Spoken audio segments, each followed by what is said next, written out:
live on YouTube right now. Everybody that's on Instagram, you know the deal. Head over to GOGOTIX.co. Click on today's episode. Daniel, I don't know why you keep coming over here. You know it's only one half of the conversation on Instagram, Right. but I appreciate your support nonetheless. Anyway, head over to GOGOTIX.co. I don't. This is the reason why I don't do it on Instagram because I'm trying to paste the information and it's not working. Uh, Mhm. so this is GOGO Talks brought to you by GOGOTIX. Thanks, Daniel. Appreciate it. All right, here we go. I think we're good now. Today's guest is the one and only Joseph Jackson of GOGO Ventures. How are you today, sir? I'm making it. I'm alive. I'm making it through the COVID. How are you, sir?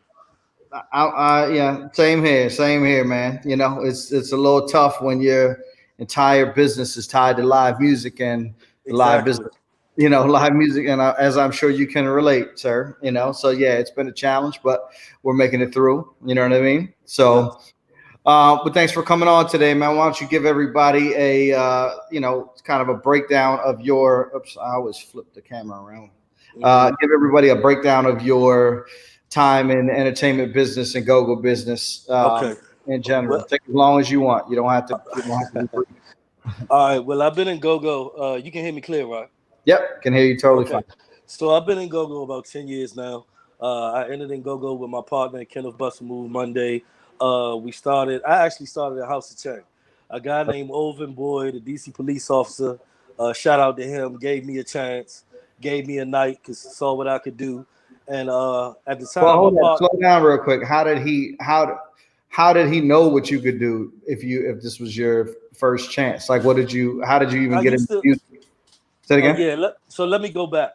I started as a band member, and I Okay. actually started in a band called the Firm Project. Rest in peace to Henry Hutt there. He Yep. actually gave me my first chance in go-go. Yep. Um, and as ROD I'm and those guys. RD, Earl Short, Pee Yep. Wee, Keon, all them. Yep. And what happened was I went to prison, and when I came home, they had replaced me as a rapper. Okay. But I still supported the band, and I saw that they were having problems putting people in the building. Mm-hmm. So a funny thing, my wife was doing a laser tag roller skating disco, some type of crazy thing, where I she want to was go to selling. that. Yeah, I know. Where she was selling tickets ahead of time to finance the show. And Mm-hmm. I realized something. I said, well, if you get 50 people that buy tickets, that's probably about 50 people that are coming that you Yep. can guarantee that you're gonna see on the floor. So I initially went to Henry and RLD. I said, man, listen, I want to sell tickets to a weekly go-go.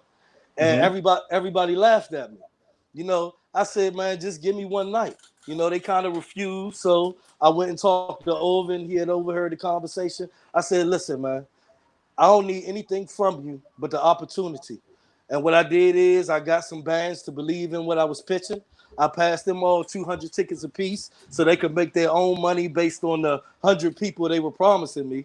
So I said, well, if you got 100 people, here's 200 tickets. Mm-hmm. Go get your money. Yep. So the oversaturation of three bands with 200 tickets apiece packed the body, packed the club. It made the owner happy because now the bar's making money, and it actually made Henry and RLD happy because it put people in front of them. And at the time, my partner Kenneth Monday, he was over at Martini's as a busboy. He had also just came home. Yeah, he had also just came home from prison and Mm-hmm. kind of did the same thing at Martini's that I did at the House of Chain.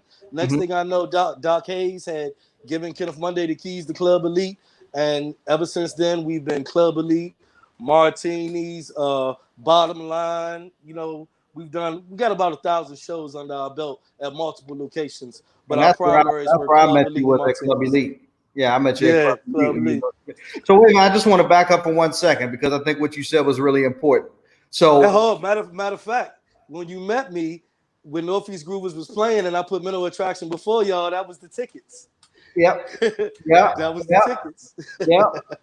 Well, but the first time you did this, nobody paid Yes. you to do this. You said to No. yourself, I'm going to take the initiative to try Yes. to hustle this and to make this happen, to provide value for these bands, to provide value for this club owner, to provide value for myself and these other people that are selling tickets. So you took the risk of not a guaranteed amount of money in order to provide value to everybody, which of course is going to provide value to you. But that's super important because that's not something that's very common in the go-go industry, and it's not something that's very clear to most people that are in go-go, is that the goal is to provide value to everybody involved. It's not just to get yours. You know what I'm saying? Now, And see, I'm with you. I'm with you. But see, the thing is, though, I have to be honest. I was forced into it because I didn't have any money. So I right. had to find a way if I wanted to participate in this industry to make myself count and the shows count that I was putting my name on. But you're right. It only took initiative. It only took for me to see what my wife was doing and apply it to what we were doing. And That's it took another very important, little. that's another important thing is to not only look within what's going on at GoGo, but to look at models that are working outside of GoGo and apply them to GoGo. I'm sorry, I'm going to keep interrupting you, but what you're No, you're saying is fine. really important, and I don't want people to miss My that point. whole Yeah. my whole 10-year career in go-go has been based off a roller skating disco format.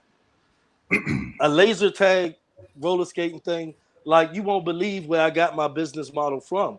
So you're right. But we have to have our eyes open and pay attention to Mhm. what's going on around us and stop that tunnel vision thing in go-go is one of the things that I think is killing us. So I agree with you 100%. Yeah, well, now you need to have a laser tag, disco, roller skating, go go, and then the shit will come first, full circle. Right, right. I interrupted you like 5 times. I apologize, but I just wanted to make sure we got that point across. So, okay, so you've been doing martinis, and slow down a little bit on that story. So, tell us about some of Well, what you've done at martinis and Club Elite and all that. right. Yeah, because I want people to understand. I wanted to know this industry. I worked the door. I was the security guard. I Yep. cooked the chicken. I was the manager. I was the general manager. I was the promoter. I was the Mhm. DJ. I actually have held all of these spots in martinis and some of these positions at Club Elite. And it Mhm. wasn't because I had to. It was because it was what I was willing to do to not only learn what was going on, but to see what the true worth in what somebody was doing. A DJ can't charge me $500 now because I know that amount of work is not worth that. But until I had the experience of being the DJ, Well, and it and depends on the and, and DJ, not to but say yeah, I see your point. Yeah, depending on the DJ, but we're talking go-go right now. right. So the average go-go DJ, but I had to have the experience, just like to appreciate the cooking in the kitchen. I Mhm. had to go back there. I had to be complained on all night. I had to get the chicken right. I had to get the seasoning right, and it gave me a full appreciation for what it takes to operate a club. Absolutely. And that's super, super, super important. Real quick, everybody that's on Instagram, make sure you head over to gogotix.co, click on today's episode with Joe Jackson and click watch, and you'll be able to see both sides of the conversation instead of just my ugly face the whole time. So head over to Right. gogotix.co and click on watch. You didn't have to agree with that, though. You could have just let that one slide, but it's all good. No, I thought it was proper. All right, but so what are some of the successes? Got to be you, I guess, huh? What are some of the right. successes and some of the failures that have taught you the most working, at Martinis and Club Elite, and even has First trained? of all, one thing I had to learn is that this business is not personal. Mm-hmm. This is not about friendships. This is about a bottom line at the end of the night and what we can do for each other to meet that bottom line or overcome that bottom line. Mm-hmm. Um, I think taking a lot of things personal in this industry has hindered me. Mm-hmm. Because when you take things personal, as if every attack and failure is yours to own, you got to realize sometimes it's hard for everybody. Mm-hmm. Everybody's going through something. Everybody's not making their quota some nights, and you Mm-hmm. can't take it personal. A lot of times I took it personal, which brought about other things in my life that created way more problems if I just remember this is a business. Let's focus on the business. Let's stay out of the personal lane, and we're good to go. That is my biggest failure and also my biggest accomplishment. My failure was indulging in it. My accomplishment was realizing that this is a business. This is an industry of business. Yep. And that in and of alone has been monumental for me, realizing that. So to piggyback on what you were saying earlier about, you're talking about the DJ, and I said, well, it depends on the DJ, and you said, well, this is go-go. So that's a sort of a mindset thing that I'm trying to figure out how we can overcome. And I know that you already sort of have, and that your mindset is sort of shifting from, go-go is just this local thing that's just all we can do, and it is what it is, and it's always going to be that way. Tell us about your sort of evolution, from the mindset Well, of go-go is just every Friday at Martinis to what you're and doing. this is another thing. Staying the course over these 10 years, cooking the chicken, being the security guard, being a manager, making it through those times where I was taking things personal and was able to overcome. Uh, and that persistence brought me into a meeting with Chris Gotti. One night we went. How did that happen exactly? Man, someone called my phone from New York and asked to rent martinis for a rap showcase. Mm-hmm. At this time, you know me, I'm 100% go-go. I'm like, okay, give me $1 million. You can come in here. So they rented the club. So I'm scheduled to work that night. It closes at 3. I mean, I hate this type of stuff. I don't even show up till 2 o'clock. Right. I walk in the door. I look around. There's Fabulous. There's Chris Gotti. There's a bunch of other people I see that can't name. BET, all these magazines, big lights and cameras. The place is packed. I'm like, man, what the fuck is going on? Can I cuss on here? Yeah. Well, you Yeah, but already I'm did, like, so it doesn't yeah, matter. well, pretty much. But I'm like, what the fuck? I'm like, what the fuck is going on? So Right. when the smoke clears, me and Kenny are at the bar, and I said, man, that's fucking Chris Gotti right there. He was like, yeah. Because, matter of fact, we went to escort some people out, and they said, man, we with Gotti. John Gotti? Who the fuck are you with that could tell you you can stay in Martinis? But instead, it was Chris Gotti, and we ended up sitting in there with this guy at 5 in the morning. Shout out to Chris Gotti, Dex Diamond, Adventures Music, because they changed my life. And that meeting brought about this particular way of thinking. If you look at any movie from the Five Heartbeats to the Temptations, when these guys went on tour, it was because they were promoting records. They had albums. They had stuff on the radio. Although our culture of live music is a unique thing, it's also now in a digital age, I believe, become our biggest hindrance. We're going on local tours every week, not promoting any product. When we do give a CD, it's not digital; it's straight to the out the trunk of the car, and it's an outdated formula that doesn't work anymore. So what me and Kenneth Monday through Adventures Music decided to do is find a way to distribute GoGo on 200 different streaming sites nationally, audio and visual, so they can drop their videos. They can get those official Google links. When you pull up Apple Tunes, and if Frankie Beverly comes on and Miss Yindi wants her product to follow, I can do that now. But we had to create an infrastructure for this to happen, and that's what we've been able to do. Gotcha. So what was it? So were it? So this is not Murder Inc. It's called their thing is just called Ventures, and you're one part of it, which is GoGo Ventures. Is that right? Yes. What they decided to do is Murder Inc. decided. I don't want to necessarily speak for them, but after their legalities, what they decided to do was give the artist what he really needs. The artist doesn't need to borrow $350,000. Right. What the artist needs is an opportunity and the ability to own his own product. Because let me slow down.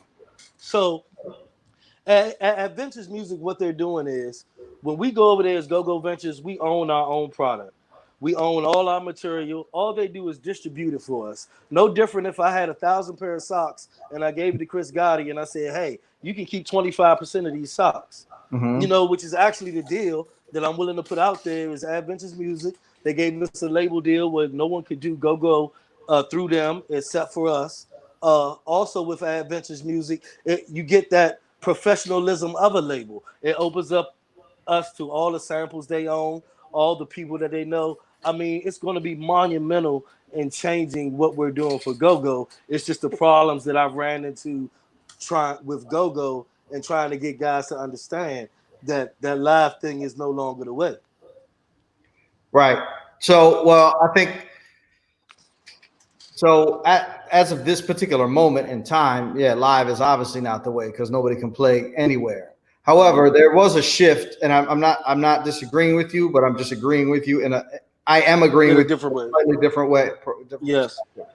Prior to COVID-19, the entire model had flipped from what used to be what you were speaking of with the five heartbeats, and even more recent than that, even Murder Inc., etc., which is where artists would tour to promote their album. With the advent of streaming, it flipped around, and the live industry is where the where the money was, and people were putting out albums basically to promote their tour.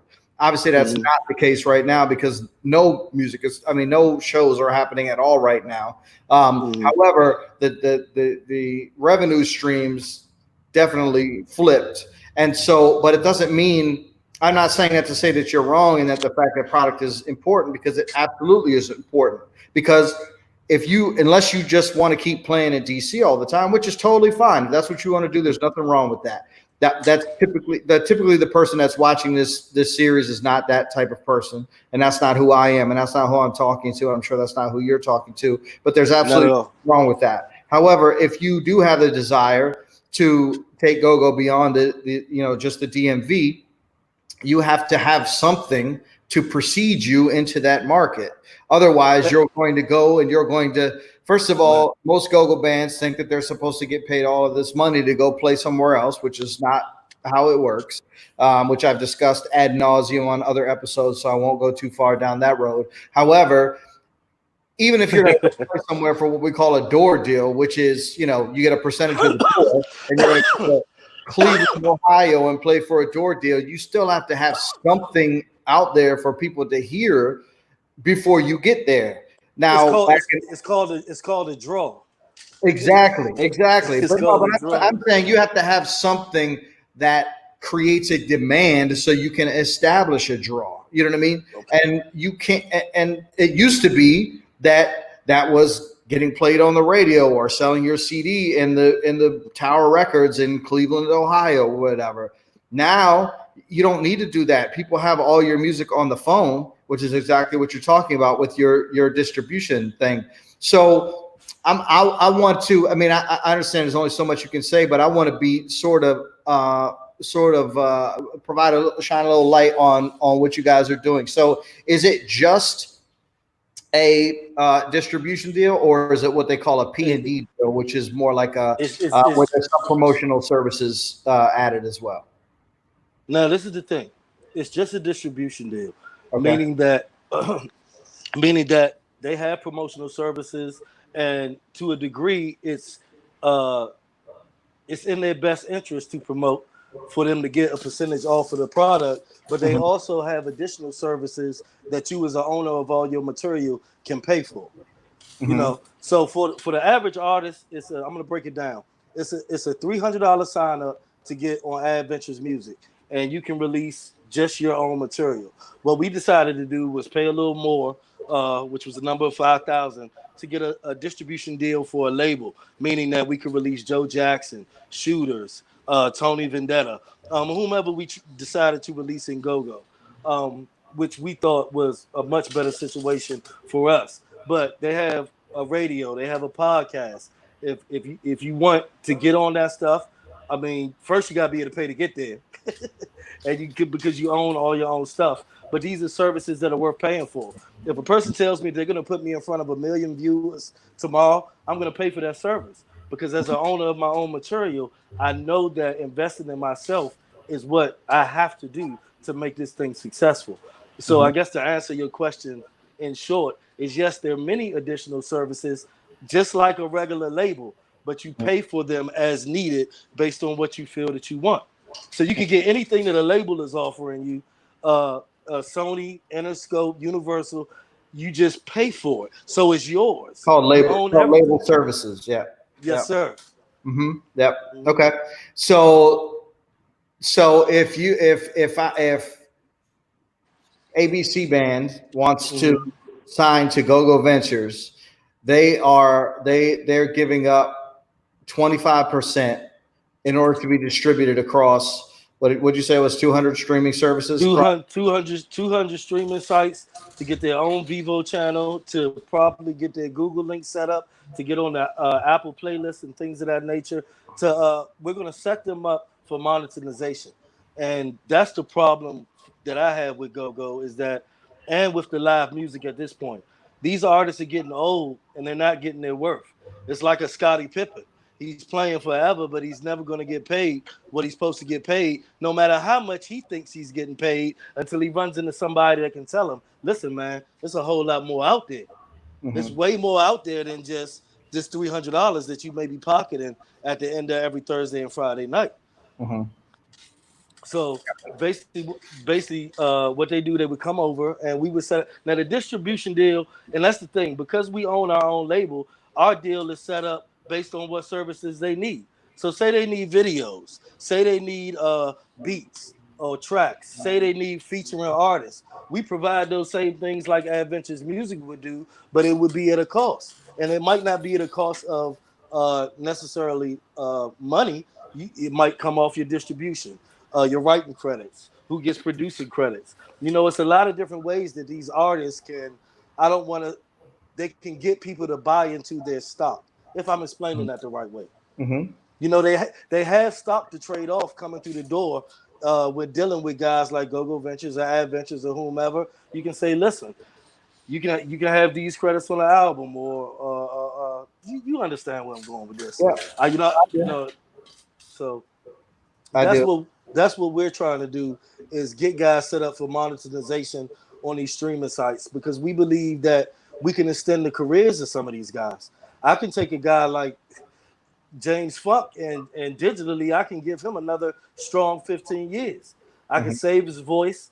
I can save his legs, because he doesn't have to stand on stage. And see, another thing that's very important, we get into generational wealth now.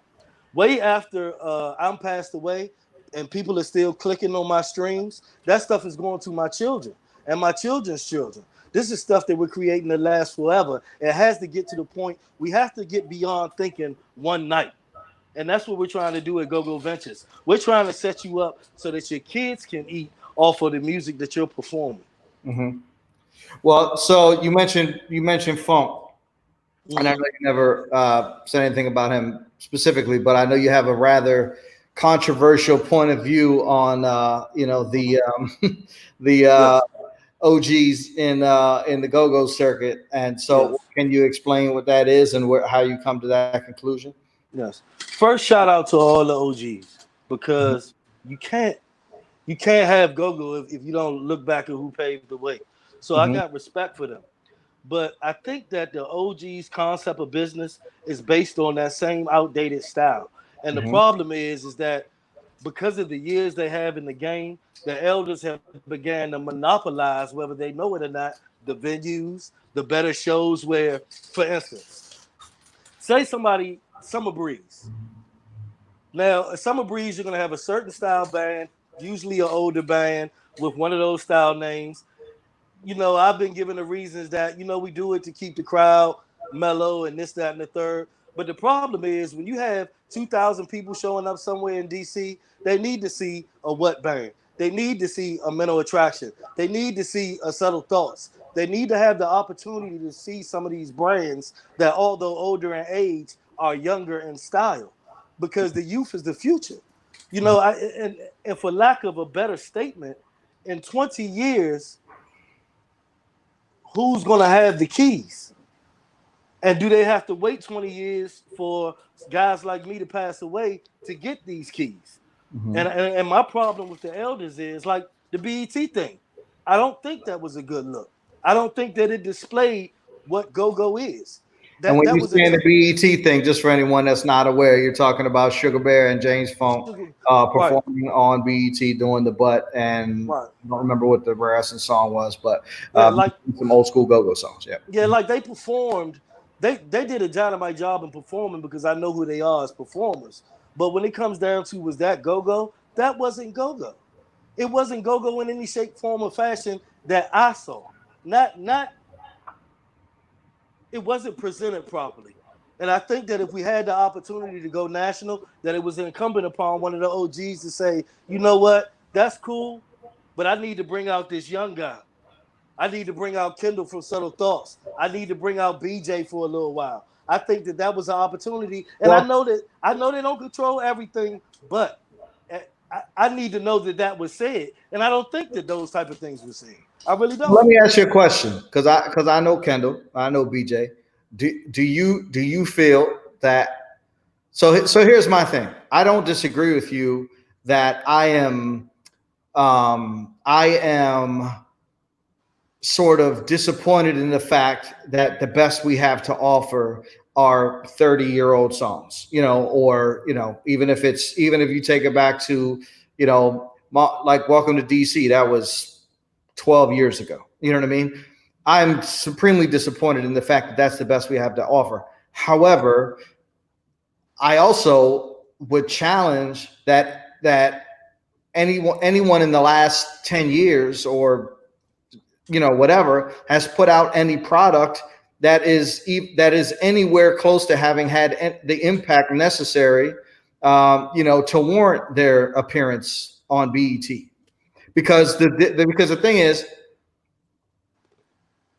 they brought Bear out because of the butt, which was an international smash. You know what I'm saying? Mm-hmm. And I guess you could argue that instead of bringing Falk out to do another old school Rare Essence song, they could have brought out something. But the chances of somebody in that crowd that was not from DC knowing the Rare Essence song is far greater than them knowing a Subtle Thought song, which, you know what I mean? What is the Subtle Thought But song? see, this is Original song. and goes back to those keys. What is our mission statement as GoGo? Like, is our mission statement to continue to get them to remember these old songs? Because I'm not really concerned about who would have known the song as much as I'm concerned about a major label or a major opportunity where someone in that crowd said, "Who is that young guy up there? Who Mm-hmm. is that fly guy up there doing that new style of the butt?" Right now, a lot of people don't know T.O.B. redid the butt and they remade it, and it's a beautiful remake and gets no airplay, gets no shine. And I don't say that that's lack of them pushing it. I think that if you look in this area, most of the DJs in this area are 35 years and older, Mm-hmm. and they follow that same pattern. And I think that the reason that it's not that the young guys don't have any material that warrants them being on BET, is they've gotten caught up in that playing live every week. They didn't follow their peers like the little babies and the babies. Those little baby and the baby, that's ABM and TOB reaction, new impression. Those are their peers. But instead of those guys following what their peers were doing, they adopted that old business model.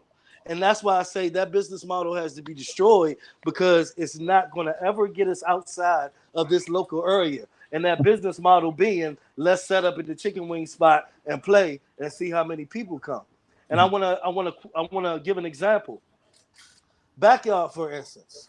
Mm-hmm. Backyard had, I think, close to 6 or 7,000 viewers when they actually first went live. Mm-hmm. 7,000 people will never show up at a chicken wing spot to see Backyard. Yep. So automatically that's telling you that we're not reaching an amount of people that want to see GoGo. They want to participate, but for whatever reason they don't want to come out. So how do we reach them? How do we get to them? And that's why I say we have to tear down to rebuild. And those keys, it's time for those keys to be turned over. And that's just my opinion.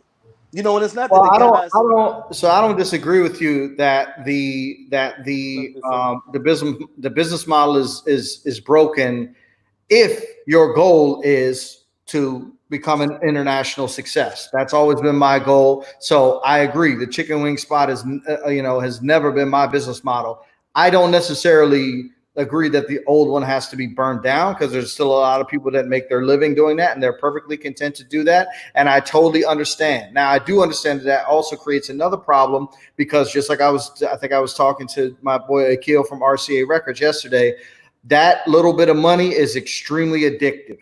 And I've been in it, been in that myself. And so it's very hard to break out of that cycle. Man, you just I'm good. going all over the place. Yeah, I'm good. My bad, man. It's all good. It's all good. But so I don't disagree with your overall thought process. I just sort of disagree with who's responsible for it. I don't think it's incumbent on the OGs to step out of the way. I think it's on the youngins to make something compelling enough to get the OGs out of the way. I haven't heard anything anywhere close to the level of quality of the Butt or Welcome to DC or Overnight or anything in a very long time. You would be surprised, man, is the amount of music that these young kids have cataloged. And the problem is they don't have the hear it. That's one of the problems I've had at GOGO Ventures. You go to guys and he plays me, wow, we made this song. I say, well, who produced it? He locked up. Well, where's the master track? What's a master?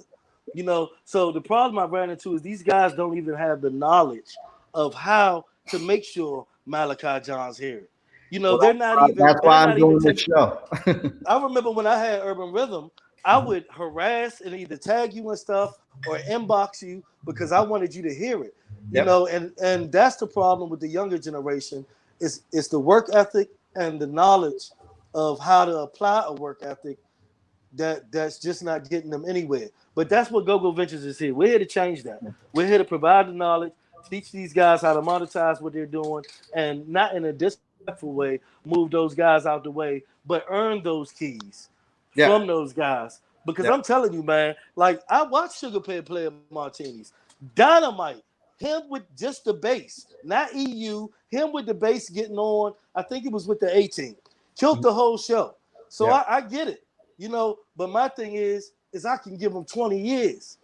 I can give you 20 years. You still own your own product. You ain't got to never argue with another club owner again. All you gotta do is upload these musics. EU, right? Let me say it like this: EU has 3 more hits digitally in the studio. Not playing live no more. RE's changing. They getting some younger guys. Shout out to White Boy, because I think that he gets it. I think that he understands that appearance, the youth, the sound of the music. I think that he gets it. So I want to take my hat off to him. But man, I could put 20 years on any of these guys' careers just getting in the studio. Right. Well, I mean, the other thing I think that people find is that the economics of streaming are not in favor of a smaller artist, and that's because you don't get paid per stream. There are some kind of calculations that you can make that roughly estimate what you get paid per stream, but you get paid per stream based on the percentage of the total streams and what your percentage of that is. So that's the reason why Drake and now what's his fucking purple rainbow colored hair, Tekashi 6ix9ine, they're getting a shitload of money off of the streams because their streams represent a larger piece of the pie.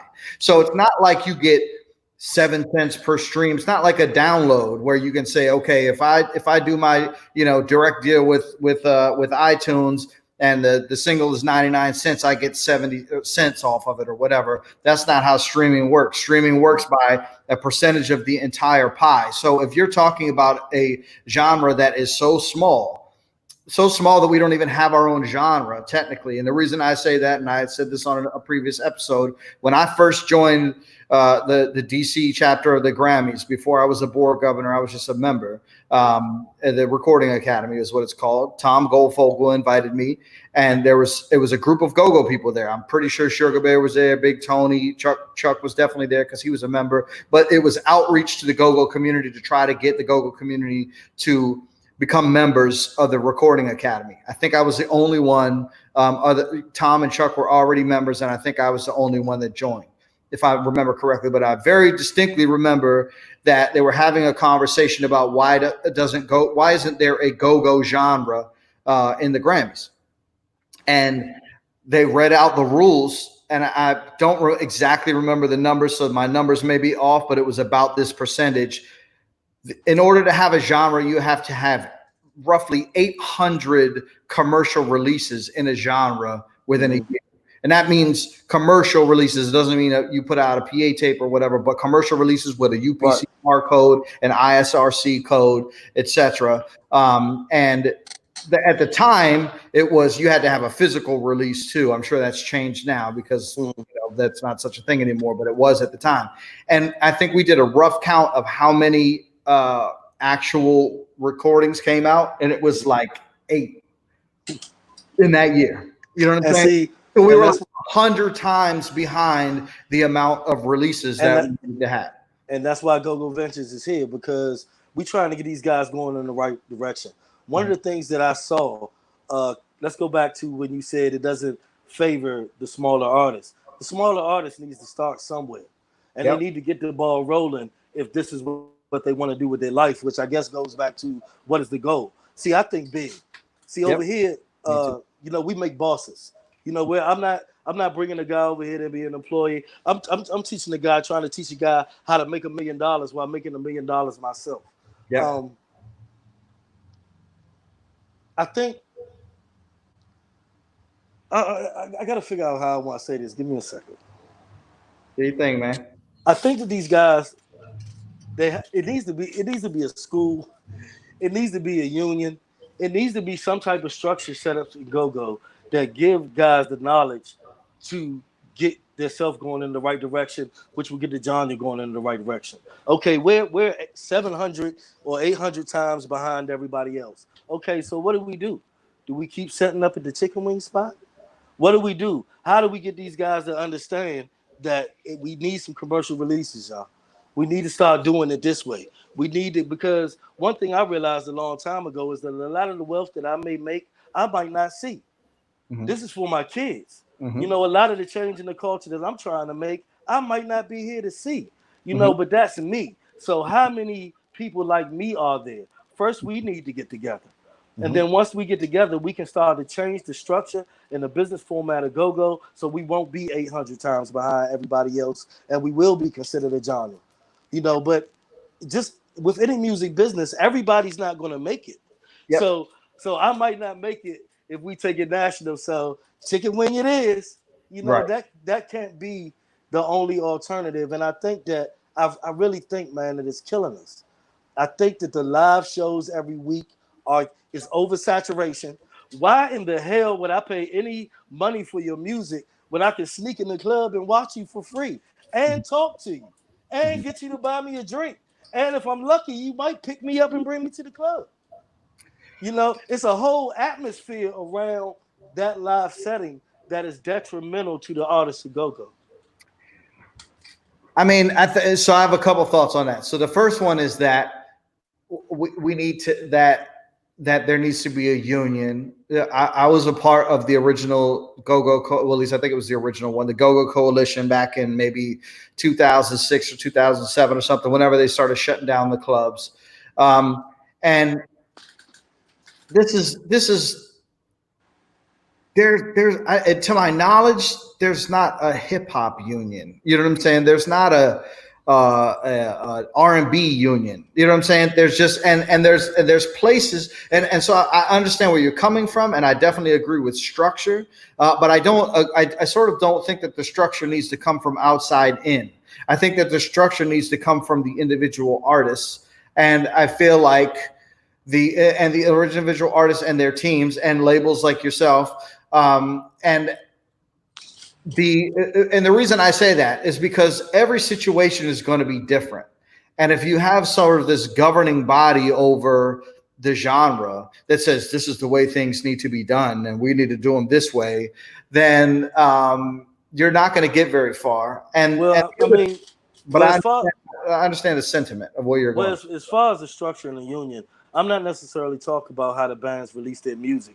I mean, it's a atmosphere in live shows in GOGO that needs to be changed.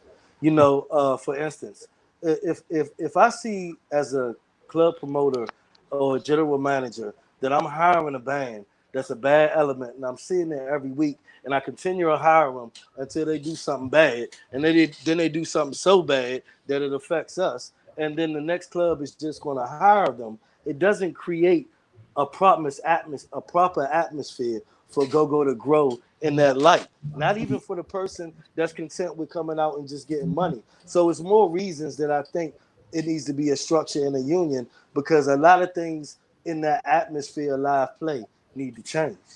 In GoGo, it's not just how they're distributing the music.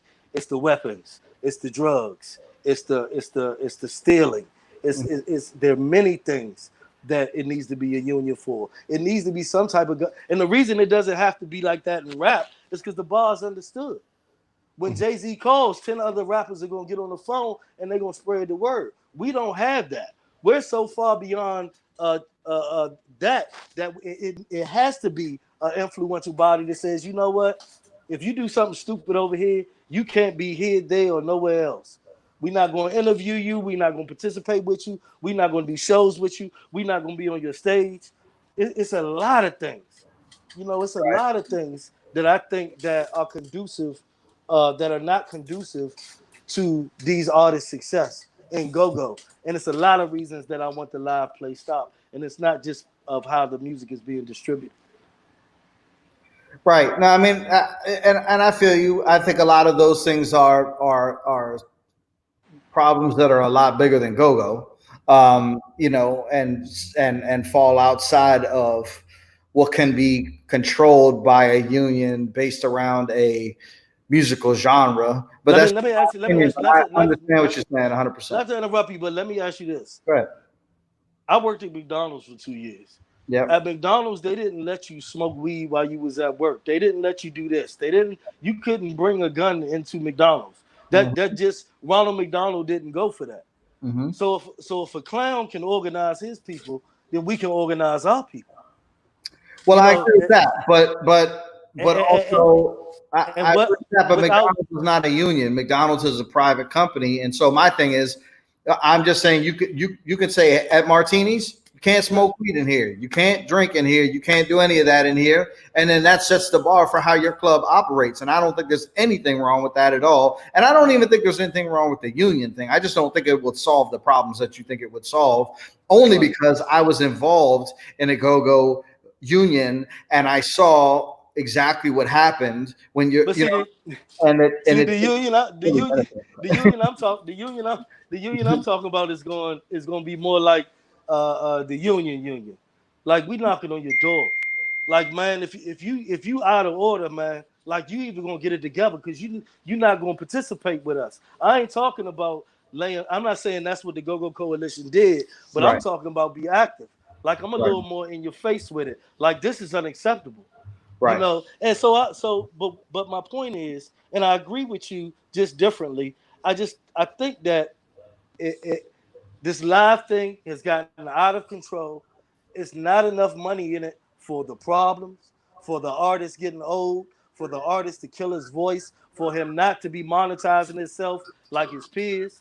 I Yep. think it's many reasons for me that I would like to see it just go away, at least for a little while. Right. And Well, part I of get, my thinking was I remember Northeast Groovers at one time was putting out an album, I believe, and stopped all their PA tapes. They stopped cutting the CDs every week until the album came out. And see, mhm. that's the type of thinking I'm talking about. If I'm giving you to, if you can get it for free and not go play it somewhere where it's at least monetized for me, I mean, like, where are we going with the live play? Like, Mhm. if killing it is not the thing, where are we going with it? Right. Is that it? I don't disagree with you at all. The only thing that I would say is that I think that the way to change the entire structure is to make it feasible for it to work. And thus far, for the past 40 years, we have had occasional glimmers of hope of, oh, maybe the butt is going to break it open for GoGo. Or maybe Overnight Scenario is going to break it open for GoGo. Or maybe Welcome to DC is going to break it open for GoGo. And then nothing else followed it up. You know what I mean? And so if I'm a guitar, let me say I am a guitar player, so let me not use that. If I'm a keyboard player that's playing for $50 to $150 a night, and you're telling me that you want to hire me for your band, and next week I can make $450 playing 3 nights a week, or I can try to go in the studio and record and put in money for a video and put in money for a rehearsal space and put in money for all of these things to try to succeed in a genre that has proven not to succeed on the international circuit for 40 years. That's where it becomes a hard sell. And I totally understand that thought process. So in my opinion, what needs to be done is not to say, you guys shouldn't be doing this, you should be doing this. It's to say, we're going to find the people, and that's sort of what this whole series is about, which is trying to find primarily young people that are interested in doing something more. Because this is the other thing. I've asked a couple of people too, like, what do you think? And I'll ask you, what do you think Wale, Shy Glizzy, GoldLink, Logic, Zanman, whoever else I'm leaving out, Rico Nasty, what have they all figured out that GoGo hasn't figured out? Because they're all from exactly what I already said. They chose to follow the blueprint of their counterparts, of their peers, and that's what we're not doing. It goes back to that formula. As long as it exists a band where a guy can go get from $50 to $450, like I said, and not to be redundant, I just think that's the kill, because the numbers don't lie. A guy, if he has to feed his kid, he's going to feed his kid. But see, it comes down to the individual. See, I'm going to feed my kid not only daily, but I want to make sure that she has something when I'm not here. The greatest quote that I ever heard was, I'm not a father if I haven't prepared my child for my death. And I think that setting these guys up for monetization creates lifelong legacy and generational wealth, or the beginning of it, for their families. And if the individual can't see that, then I'm gonna have a hard sell anyway. So you have to be a certain type of individual, like you, to step out on faith and say, you know what, if Logic and all those people you name can do it, I know I can do it, especially when I think that my stuff is better. And most people will see success. And then the numbers don't lie. I can lay it out for you. Boogie Bird, he's from this area, Adventures Music, charted on Billboard. What is he doing differently? He's following the formula that's already been laid out by his peers. But I don't know if we see the R&B people as our peers. Do we see the Jay-Z as our peers? And we see, that's don't. my problem with live play. Yeah. That's my problem with the older guys.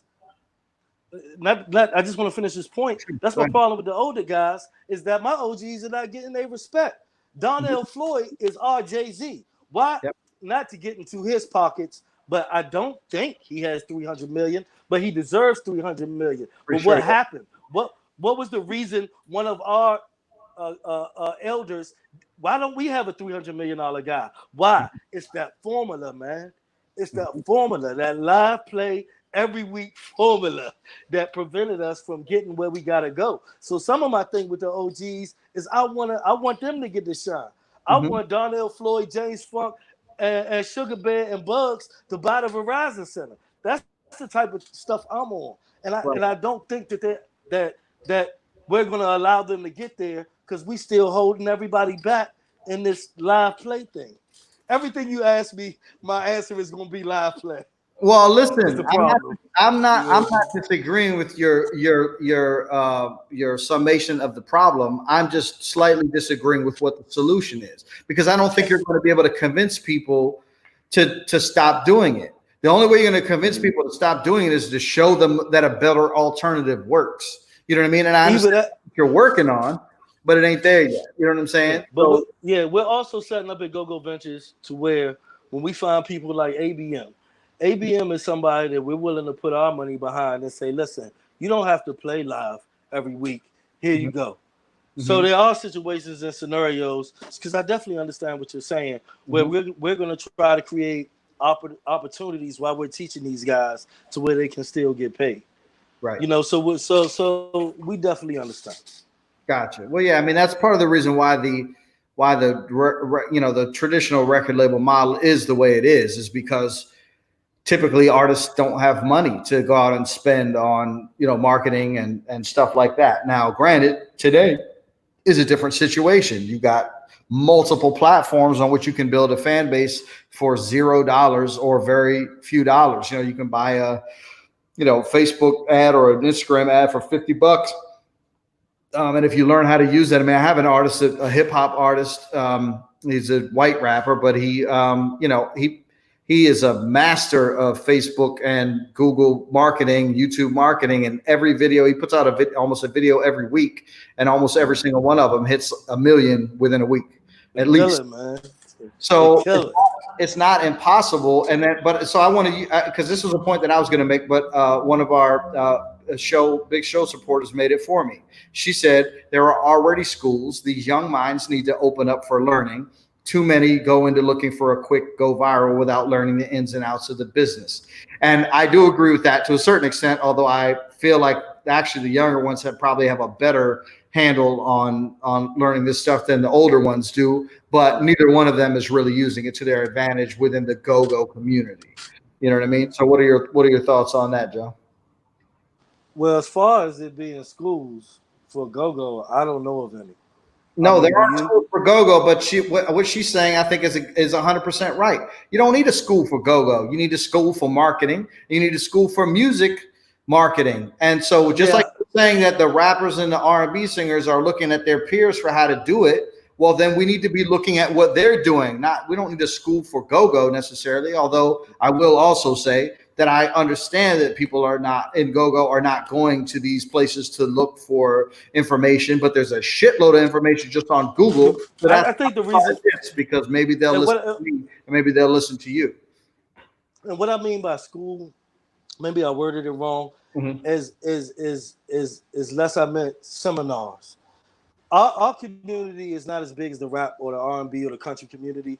It's enough people to fill a venue where we can have enough educators come in to give people a basic understanding of what we're talking about. And I think that is needed.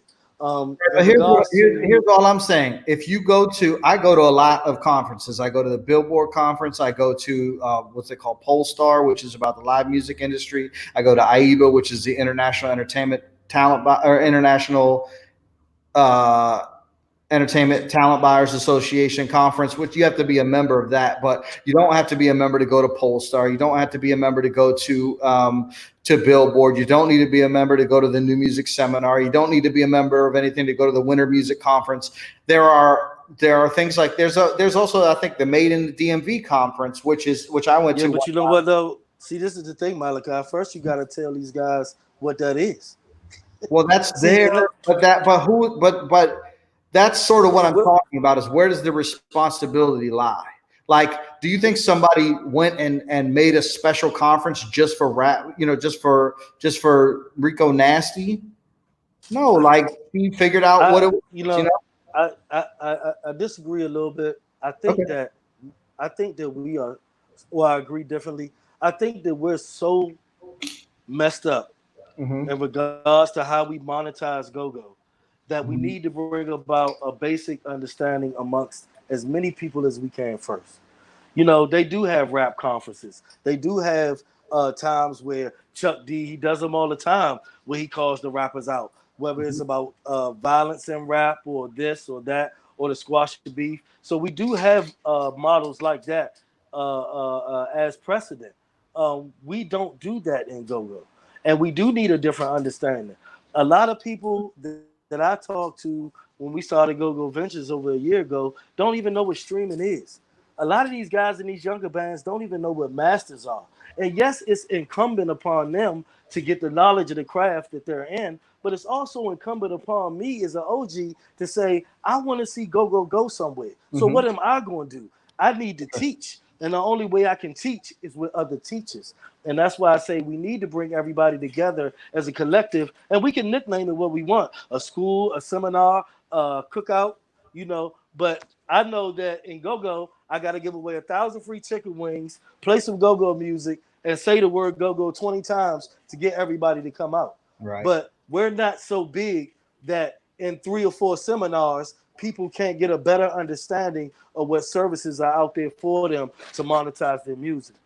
Well. Guess what? There's also a YouTube series which has about 21 or 22 episodes with some red bearded white dude interviewing people for like Donnell Floyd, people Atlantic Records, RCA Right, Records, right. Tune for Pivotal Projects.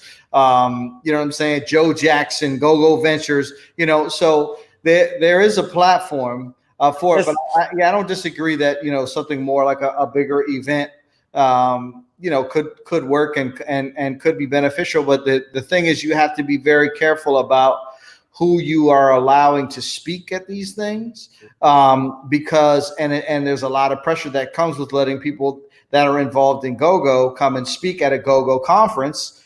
But if you're just letting the same people speak that have been circulating the wrong information all this time, then you've got a problem. The funny thing is that while we're talking, you're actually doing what we're talking about. That's sort of what I'm.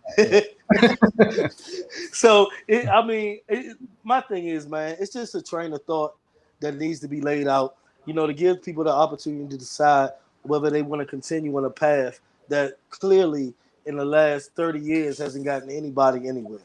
Yep. If that's your thing, I don't want to knock it. I just believe that it's a better way for the artists that I love and their families. We're watching artists get old, man, turn gray. They're still singing hits from 20 years ago that no one's heard outside of the DMV. Yep. That hurts me. That's a problem for me. So I got, yeah. So I'm with you on everything that you're saying. I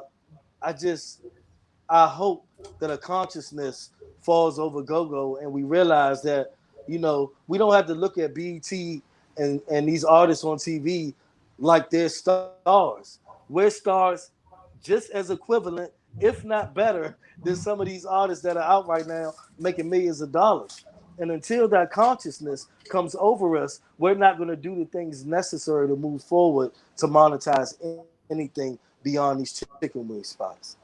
And I guess that's a summation of what I was saying. Listen, you're preaching to the choir with me. That was the whole reason I started Mambo Sauce, was because I was like, yo, what are we doing? Like, why can't anyone seem to break through this glass ceiling? So I'm 100% with you on that. And I think that, a lot of what you're saying, that's why I wanted to have you on. A lot of what you're saying really makes a lot of sense. And I appreciate that you guys are doing something. So who are you working with? So you mentioned ABM, and I know that you called me, I don't know, a few months ago or something, and we're talking about, a very, very young band that you were working with, which is really encouraging to me to hear about, because, me being out here in California, I've been in LA for the last 5 years, and in my mind, nobody under 25 even cares about GoGo. So hearing about the teenagers playing it was really encouraging. So so tell us who you're working with. And right now we've done tracks with Mercedes,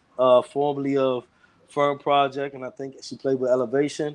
We've done tracks with Lime Green. We've got track schedules to do with Middle. me and Lime Green were in our first GoGo band together, right? In Annapolis. Hey, Lime Green is hilarious. No, let me tell you something else. Let me tell you about this motherfucker. They used to practice in his basement, right? Right. Everybody, I came to the rehearsal the first time. He was the only one that voted for me to be in the band because he didn't want a white dude in the band. And now he's one of my best friends. But anyway, that's a funny little story I had to talk about. No, but since we're on this fucking guy, you got to be careful with Lime Green because his name means exactly that. Yeah. This 100%. Fucking guy shows up to the studio with some shit that looks like an aquarium. and has us smoking out this shit. Like, I don't even remember what we laid. But the thing is that when I heard him in the studio, it was I finally could appreciate who he was because Mhm. you don't get to hear him like that. Yep. And that's another thing that we're missing. They don't understand the actual capabilities of these artists until they hit the studio. But Mercedes Lime Green, unfortunately, we had to split ways with our producer Tony Fendetta. He's a good guy. Blacklight Studios. He decided he wanted to go in a different direction, but he's dropping some hot music. We kind of split the music, going different ways with it. Of course, you got some Joe Jackson coming. You got some Urban Rhythm featuring Miss Yendi coming.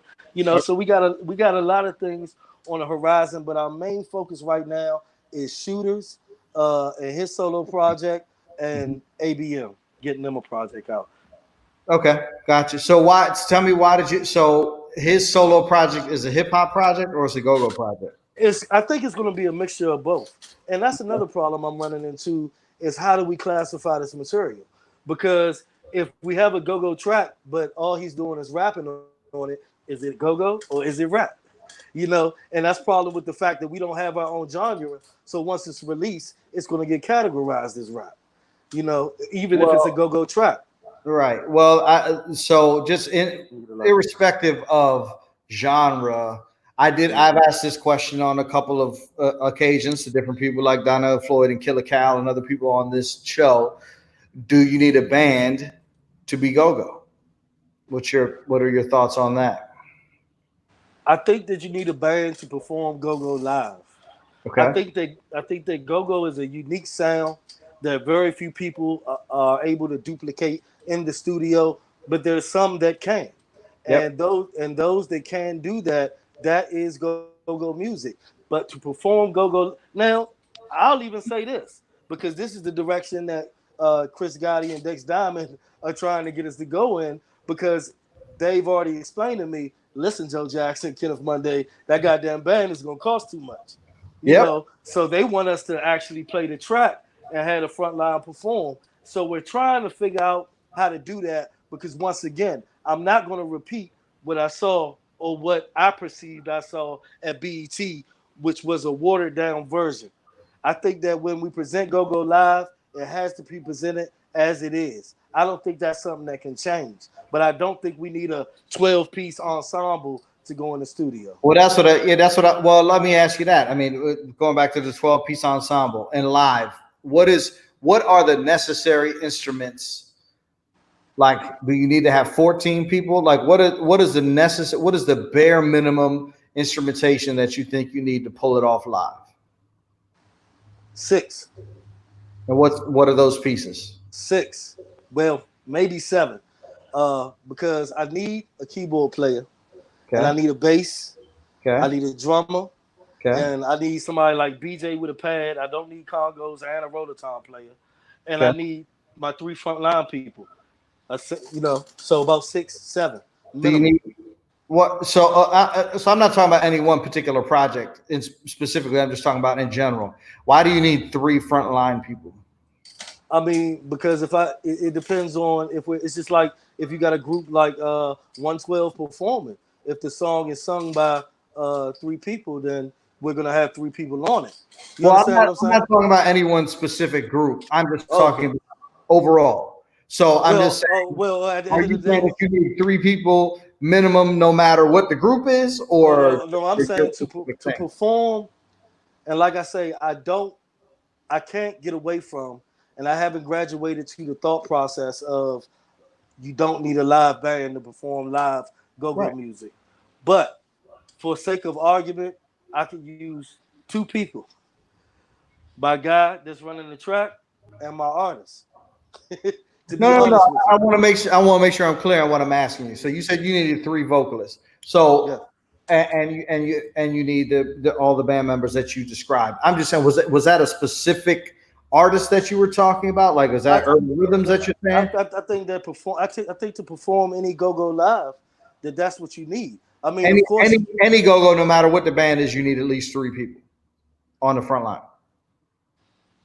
that's tricky territory. It depends on what you like. I like a full front line, but you have the Yindies that perform by herself on the front line and different artists that do that. So I understand where you're going with that. Mm-hmm. But what I'm saying is, if we're talking about a go-go band, you need a band to perform it. If we're talking about an artist, you can you have an artist with a go-go band playing behind her, which you only need 3 people Right. for the most. You understand what I'm saying? So it Yep. depends on what you're pushing. If we're pushing a go-go band, I need a band. If we're pushing an artist, I just need the artist. You Gotcha. know, and if Gotcha. the artist has background vocalists of their choice that they want live on stage, like a Beyonce, that's one thing. But I understand your question now. Yeah. Well, let me ask you one more question. So with respect to the OGs and how things were back in the day versus now. So if you listen to Bustin' Loose, Mm-hmm.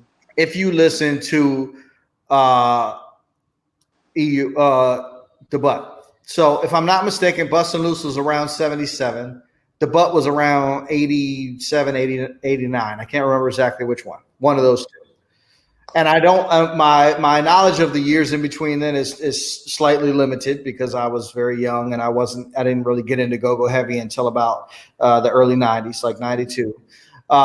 So but if you just took those two songs, the doing Bustin' Loose early on and the Butt later on, both of them sounded sonically, even though there was the go-go percussion, both of them sounded sonically very similar to Mm-hmm. the other music that was popular at the time. Like Mm-hmm. if you got Bustin' Loose, you Mm-hmm. got the Gap Band, you've got Cameo, you got, Earth, Wind and Fire, you got all these bands, big bands playing funk music, playing R&B, playing that kind of music, and that song fit in with that, even though it had its own spin Mm-hmm. as go-go music. At the time of the Butt, you had, New Edition, whatever, any whoever you can name. And the Butt, although it had that go-go sound, it still had a similar structure and similar sonic palette to all of those other songs that were popular at the time. Mm-hmm. If you're creating go-go now, Mm-hmm. where does it fit in what other styles of music are popular right now? Right now, that would be rap and trap music. But what? So trap. Okay. So Trap you music. think? So you think the logical place for go-go to fit? So I assume you're talking about bounce beat, right? Because Yes. traditional go-go doesn't really sound like trap, but bounce Yes. beat does, and it has the similar. Okay. Yes. And So the, yes. okay. So that's so okay. So if a go-go artist were to be successful right now, their sound would be most closely associated with trap. Yes. Okay. Cool. No. Well, let me say this. What it will be associated with is, see, the thing about busting loose, doing the butt. Just in those 2 sentences, doing the butt was about being free, being sexy, doing your thing, Yeah. busting loose, breaking down walls. See, right now, trap music for rap is the embodiment of the poverty, the hardship, the struggle, and that's what bounce beat is. And Yep. as soon as it's played nationally, I guarantee you, everybody that likes the baby, everybody that likes Young Thug, everybody that likes those style artists are gonna lose their mind, because I don't that's why disagree with you. that's why we went with ABM. I tell you, Malachi, I want to send you some stuff. ABM is the embodiment of the oppression that I, I don't want to say Black America, but poor America is feeling right now. You can say They Black are America. they You don't have to. You don't have to bite your tongue because I'm white. I know. no. Because it's not just Black America. Because what I see in Southeast, I see poor Latinos. I see poor whites. It's a True. poor white lady that I got to give 50 cents to every day I go to the gas station. This Right. lady wants 50 cents. I don't know what she does with it, but I give it to her. So Right. it's not just Black people, but they are the embodiment of oppression. They are the embodiment of what's going on in the culture right now. Mm-hmm. And not just ABM, but all of those bounce beat kids. Mm-hmm. TOB, Reaction, New Impressions, Drama Squad, Real Live, anybody, Full Bump, AJA. All of Mm-hmm. these guys are the embodiment of what's going on right now, and Mm-hmm. that's why I'm so hell bent on, we got to get these guys out there. Mm-hmm. I'm almost willing, and if not them, I see Backyard you know, they're the only older school band that can do the thing because they would be considered trap music. Yep. They're the embodiment of what's going on right now. That's part of the reason they're so successful. But you know, I want some of the OGs to just wake up and say, this what I told somebody. I said if White Boy was to start Red Essence the label, every band in the DMV would be rushing to sign up. Now he wouldn't just be getting paid off Red Essence. He would be paid off Red Essence, this band, that band, this band, that band. The whole time using his years and experience and connections to get these songs broken that these guys have. Because although I talk a good game, I'm learning as I go. You remember I was cooking the chicken, you I know, I so know. I'm learning as I go. Listen, man, that doesn't matter because it's all about your passion and it's all about your ability to execute. You know what I'm saying? Like the real, it's one thing to know a lot of stuff, but it's another thing to execute. You got to be able to execute. But also, I would say one thing about Andre, and I have no factual. I haven't talked to him about this at all, so I may be totally pulling this out of my ass. But I would imagine that his thought process, just as someone who's run bands before, one fairly difficult one, if you would remember, because you were there. It's a 2 times full-time job I know. to keep a go-go band together. You know what I'm saying? So the thought of even bringing another band into the equation and having to deal with all of their shit Uh, it's a Hey, lot. but you know what though? Like you and I know, right? Like dealing with ABM, I got probably 6 songs catalog, and I ain't talked to nobody but the keyboard player and the lead talker. So Yeah. I don't. We're not in an age where you need to deal with the whole band, or you know. I don't know, man. Yeah. We gotta find a way to bridge this gap, you know. And Well, I'm I'm not with you. sure. I'm with you on it, and Yeah, I'm working on some things too, and we'll talk about it. And right. I respect and appreciate what you're doing, man. Yeah, we trying to keep it moving, man. We trying to do our part. You know what I mean? Right now, we over the past 3 weeks, GoGo Ventures, we gave away over $3,000. I You saw that. know, So what is that? How does that work? What's that going on? what we do is, if people, you know, I want to explain it down to people because there's a lot of scams out there. It's what we call African economics. Say you have a village of 100 people, and 50 people are doing well, 50 people are not doing well. 50 people, all 100 people putting in a pot whatever they got. If you got a sheep, you got a goat, a stick of butter, a leaf, whatever you got, you put it in the pot, and the elder of the village, he picks the people of best character, no matter what their financial station, and he blesses them so that Okay. they can get through the next 30 days. So what we did is we take donations and we ask people to, participate in it. We let them know, listen, you cash up off for $5, sit back, take any negativity off your page, and believe you deserve to be blessed. And then Hmm. we go through all the pages, we go through the pictures, and we try our best to be, fair. We see a Hmm. girl on here, every picture is just her and her 3 kids. We don't Yep. see a man, we don't see anybody. Every post is, God help me, but we gonna do it long as I got my kids. And we're reaching out, man. And we giving back. A lot of people agree with it, a lot of people don't. But like I tell them, just keep scrolling or Right. participate, Right. But each day we start out with at least $250 of our own to make sure that we can make sure people can get through the next month. Because this is a tough time right now. Yeah. No, definitely. That's awesome, man. That's great. Cool, man. Well, listen, Joe. If is there anything else that you want to talk about that you have coming up or that you're working on? Anything you want to promote? Nah, right now, man, just go to subscribe to our page, man. GoGo Ventures, man. Go subscribe to Kenneth So Busting in Monday it's on just go to YouTube. youtube.com/GoGo Ventures. Yeah, our YouTube. I'm gonna put it up on But put it up on the screen. yeah, one thing we didn't talk about though, but I wanna share with it before we get off because I decided to Sure. talk about this. Hey, one of the things that's going on in our live play, man, is drug addiction and Hmm. alcohol addiction. And I Hmm. found myself susceptible to it, man, for a long time. So I want to share with people. No matter how thorough you think you are, how tough you think you are, if you engage in that game or coming out to these clubs, using these drugs and taking this stuff that people are giving you, you don't know what you're getting. fall back, man. You know, do your little marijuana, go to a club where you can do some safe drinking, but the drugs, leave them alone because they ruin your life, because they almost ruin mine. You know, for a long time, I was silent about it, man, and I had to come to a realization with myself. You know, when it got to the point when I was at the club and I was sniffing up the whole Peru, it was a fucking problem, man. Right. When I was at the club at 6 o'clock in the morning, I'm calling Kenny or calling my wife because I'm fucking dying, and the ambulance is trying to pump my heart to get back. You know, it's a lot of young people that I see falling into these same traps. They popping pills, man. Let me explain to y'all something. Y'all pop these pills. It's coke, dope, ammonia, bleach, all type of stuff in these pills. They Yeah. popping these pills, man. They sniffing this shit, and I just want to let them know it'll take you out of here.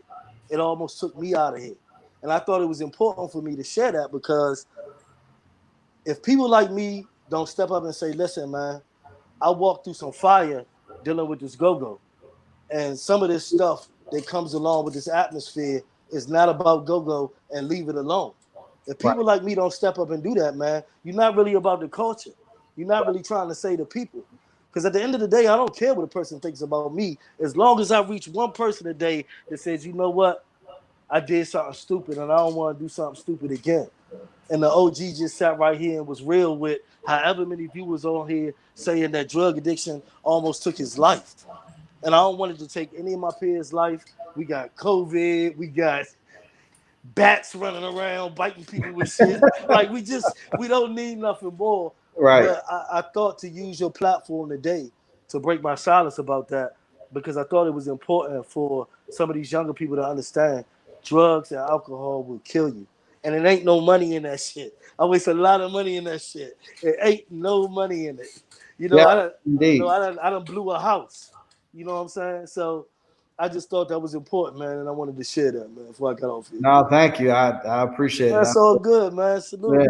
No, no, that's real shit. I'm the son of two recovering alcoholics. Both have been thankfully recovering for most of my life, but yeah, I mean it's real Hey, shit. home, that shit is real. Yeah.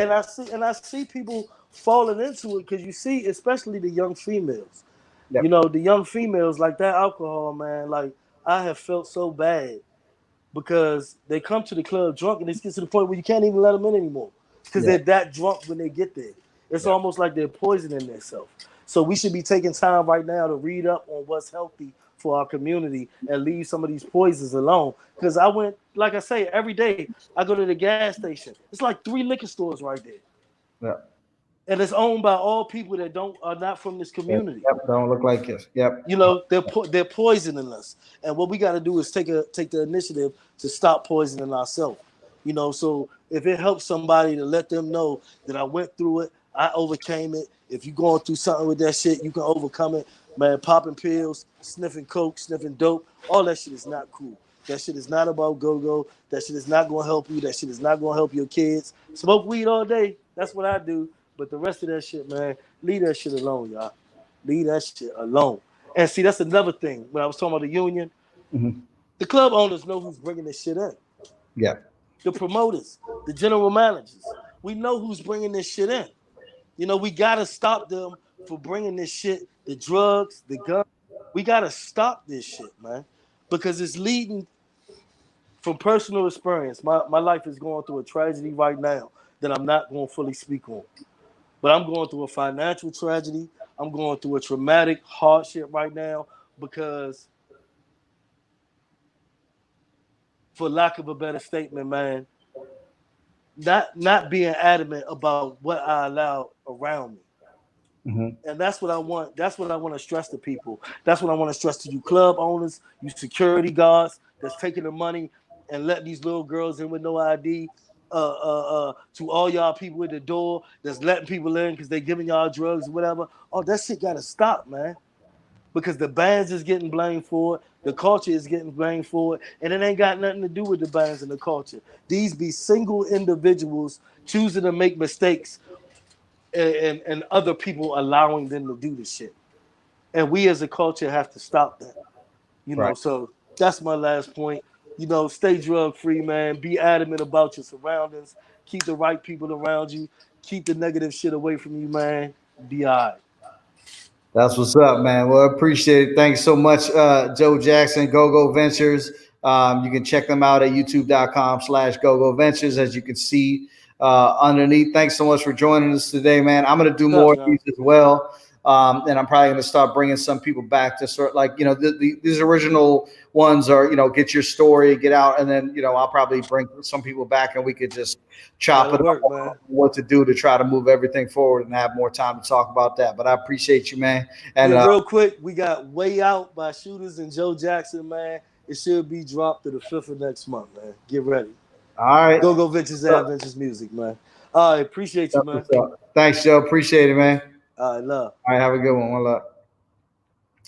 All right, thank you everybody for tuning in to what the hell is my show called? Gogotalx, brought to you by GOGOTIX.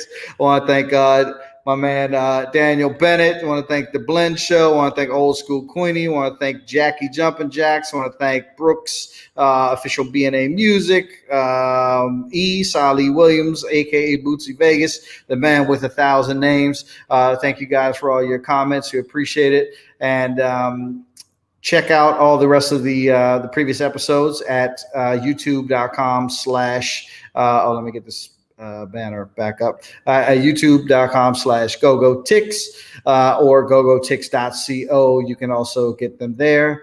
And starting next week, we're going to be cutting one day off. So we're going to be Wednesday through Friday instead of Tuesday through Friday. Just become a little bit overwhelming to do this 4 days a week, but I hope you guys are enjoying it. Thank you again so much, and please make sure to subscribe and click the bell up at the top, and that way you'll get notified when new episodes are coming up. Thanks so much. Have a good one.